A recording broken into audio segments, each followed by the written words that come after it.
ઘરે કે શાળાની અંદર, બગીચાની અંદર આપણે જે સાધનો વાપરીએ છીએ એ સાધનને બાલવાટિકાના બાળકોએ અડવાનું ભાઈ નહીં.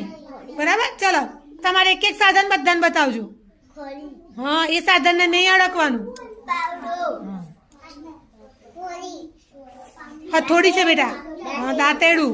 નાના બાળક પકડ, તમારે અડકવાનું નહીં.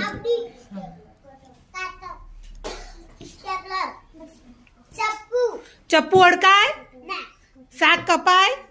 ફ્રૂટ કપાય નહીં. નાના છોકરાએ કશું નહીં કરવાનું ભાઈ. કટરથી પણ જો બેનના બોક્સની અંદર કટર રહેશે, પણ એ કટર તમારે વાપરવાનું નહીં. આપણે TLM બનાવતા હોય, પુઠ્ઠા કાપતા હોય તો બેન જ કાપો.